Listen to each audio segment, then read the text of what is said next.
O Haddad confirmou a mudança no sistema de metas da inflação, mas não mudou a meta em si. Lula, por sua vez, segue pressionando o Campos Neto, que, por sua vez, continua resiliente lá no Banco Central, segurando a taxa de juros lá em cima. Ao mesmo tempo, durante a semana, a gente viu o Banco Central, e especificamente o Campos Neto, né? Vamos demonizar a pessoa do Campos Neto, mudando o juro neutro de 4% para 4,5%. Coitado, não foi ele. Mas tá bom.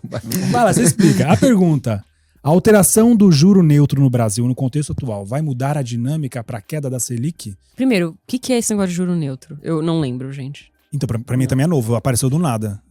O juro neutro é aquele que não acelera. Lembra da Nairu? Lembro. Non-accelerating inflation rate of unemployment. Tem uma taxa de desemprego que não acelera nem desacelera a inflação. Se o PIB está crescendo no potencial, se o PIB tá crescendo a uma taxa que nem acelera a inflação, nem desacelera a inflação.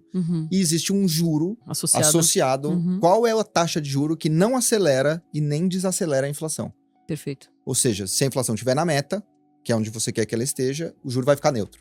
Se tudo estivesse em equilíbrio, essa seria a taxa de juro do Brasil. E ela normalmente é estimada em termos reais, então é 4 para 4,5 real, que tem a ver com a mudança na política global, de todo mundo estar convivendo com taxas neutras maiores, pandemia, quebra de cadeia, mercado de trabalho apertado e tal, e a política fiscal brasileira, que também é mais gastona do que era antes. Então, isso tem a ver com o aumento do juro neutro. Se vai mudar a Selic, eu acho que essa semana foi maravilhosa nesse sentido. O Banco Central formalizou na ata maioria no colegiado para cortar a taxa de juros. Depois, na quinta-feira, o relatório trimestral de inflação, ele pega todas as variáveis do relatório Focus lá. Vou pôr a Selic que o mercado está projetando, vou pôr o dólar que o mercado está projetando, vou pôr o PIB que o mercado está projetando, e ele joga isso no modelo e o modelo cospe para ele qual a inflação esperada para o ano que vem. O Banco Central está com a inflação esperada para o ano que vem, a partir das variáveis de mercado, de 3,1%, que é a meta de inflação, é 3%, ou seja, está na meta. Sendo assim, ele está falando ao mercado, eu vou aí onde você está.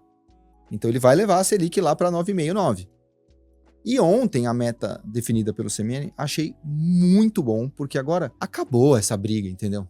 Ontem o CMN senta lá, a Tebet, o Haddad e o Roberto Campos Neto. O negócio quer manter, tá tudo bem. Então harmonizou tudo. Tinha um grande medo de que ele ia subir a meta de inflação, então vai trabalhar com sempre inflação mais alta, tem um risco da moeda perder valor, o Brasil vai se desequilibrar de novo, esse governo...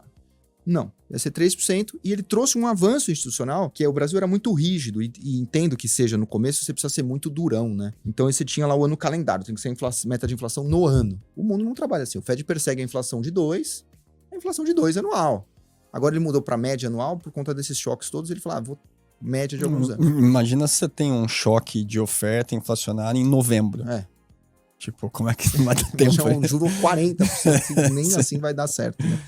Então, todo mundo persegue uma inflação. Se você não quer uma inflação baixa em janeiro, eu quero 3. Não, em agosto eu topo 8. Não existe. Você quer sempre 3, né? Então, é uma meta contínua. Houve uma aproximação do sistema de metas de inflação brasileiro ao que é o estado da arte lá fora. O ECB trabalha assim, o FED trabalha assim. Então, melhorou. Com o Haddad. Eu achei realmente um negócio muito importante, a harmonização, e o Lula vai continuar falando, beleza. Ele já entendeu que toda vez que ele bate no juro, a popularidade dele aumenta. Ele vai continuar falando. E não vai nada. Então lembra que ele reclamou da inflação, blá, blá, blá. Tá aí a meta de inflação. E vou falar mais, hein? Talvez o Roberto Campos vai cumprir a meta de inflação e o Lula vai fazer propaganda disso. Nos últimos 2 anos, o governo Bolsonaro não bateu a meta, eu bati a meta de inflação. O que você acha, Adolfo? Não, e assim, é uma revolução que está diante de nós, né? Na economia e muitas vezes na vida também, para onde você vai importa muito mais do que onde você está, né? Então hoje mesmo compartilharam lá no nosso grupo de WhatsApp um e-mail do Itaú, né? Que assim é um dos bancões aí mais tradicionais que tanto se beneficiou da volta da renda fixa com as ligas, etc. Falando que, será que a era de ouro da renda fixa está acabando? E óbvio, não vamos aqui cair no mesmo erro, né? De que o pessoal aí que andou falando de morte da renda fixa antes e foi obrigado a ressuscitar a renda fixa, né? Mas nem a renda fixa, nem a renda variável morrem de fato para sempre, né?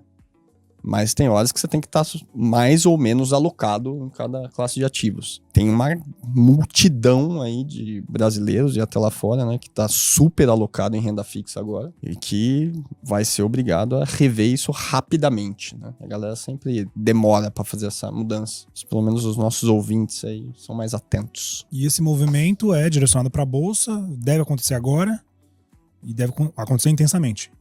Você tem que começar, né? Porque se deixar pra depois, você vai ganhar muito menos. Vai perder Mas sabe qual que era a conclusão desse e-mail do Itaú? Eu vou até abrir aqui. Crédito privado. Conclusão ruim. A era de ouro da renda fixa tá com os dias contados. Aí fala, explica, não sei o quê, CPF, o jogo vai virar. É aí que entram as oportunidades em crédito privado como diversificação em renda fixa. Aí explica como é que funciona e bota um botão aí. É o máximo que o Itaú, o máximo que o Itaú consegue fazer de agressivo, né? Sim. Mas o que vocês acham que vale a pena? A gente nunca foi muito fã do crédito privado, assim, mas eu acho que melhora, né? Assim, você vai começar a correr atrás de tudo que é diversificação, saída do DI, e de fato o evento Americanas parece digerido, os spreads ainda estão razoavelmente altos, porque tá numa crise, e deve fechar um pouco pra frente. Então, eu acho que é legal mesmo também, não é uma ideia ruim, mas eu tô muito mais, não sei se vocês sabem, mas vocês estão conversando com aquele que fez a melhor carteira de ações, que não sou eu, é o Rodolfo. Nelson. Eu ia deixar para minha recomendação cultural a carteira de small caps, de micro caps do Rodolfo. Você pode investir através do fundo da Empirus. Eu digo recomendação cultural, porque isso é cultural, porque você vai começar a acompanhar toda a macroeconomia e microeconomia brasileira se você... O Soros fala isso, né? Compre primeiro e entenda depois. Então é uma recomendação cultural você investir nesse fundo, que vai obrigá-lo a acompanhar, monitorar a economia brasileira, porque Rodolfo Amstalden é detentor, que ele não vai falar isso, então eu vou falar por ele, detentor da melhor carteira de ações do Brasil nesses 6 primeiros meses de 2023. Medido, hein? É verdade. Entra lá, maisretorno.com, vocês vão ver. Não me deixa mentir sozinho. Tá dando pau, Dorf. De vez em quando a gente acerta. Mas é um puta acerto, imagina. Não, tá legal. Um ano bom até aqui. Mas só pra eu entender uma coisa, quando o juro cair, qual vai ser o cenário? Tipo, o dólar vai estar em quanto, assim? Vai ter Disney? Quer fazer alguma outra pergunta mais difícil, mais fácil que essa? Quanto vai estar o dólar? Sempre falar, o juro baixo, o dólar alto, não sei, mas isso vai com o poder de compra. Quando o povo em casa, as pessoas vão sentir o efeito da taxa de juros? Porque demora. Demora um pouco, Acho que mais a partir do ano que vem, assim. O Felipe teve uma conversa legal essa semana, que falou assim, puto, entre 13,75 e 12, pra classe baixa, principalmente até classe média, não faz tanta diferença assim. Mas 9, 8 já é uma puta diferença. Começa a melhorar no ano que vem, mas melhorando mesmo no fim do ano que vem. Custo de vida mesmo, preço no mercado. Concordo muito com o Rodolfo. Tem duas coisas eu acho que ele começa a sentir mais imediato. Uma que é...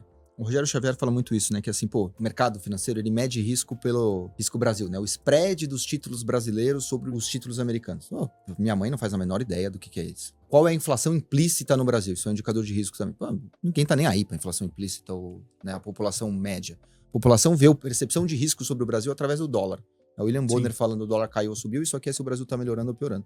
E o dólar tá mergulhando. Então a percepção de risco das pessoas começa a melhorar. Então você fala assim, o Brasil não vai explodir, hein? Parece, o dólar tá melhorando. Então, essa sensação de que as coisas estão melhorando e vão melhorar é boa. Pega o caso da Argentina, né, em relação a isso. O argentino vê o país bagunçado porque, cara, nem tem taxa de câmbio, né? Você nem sabe quanto é. Quando o juro começa a cair, o mercado começa a cair, a taxa de juro esperada, as empresas já começam, de alguma maneira, a contratar um pouquinho, já começa a ter um alívio no orçamento, mas você vai ver do mercado de trabalho com salários um pouco melhores, que a demanda de trabalho vai estar um pouco mais alta. As pessoas também sem medo de ser demitidas, né? O que eu faço agora? É pra investir em microcap, é isso? Eu acho. Melhor fundo. Um pedacinho do seu patrimônio, né? Quanto, assim, 80%? Uns 10%. 10%.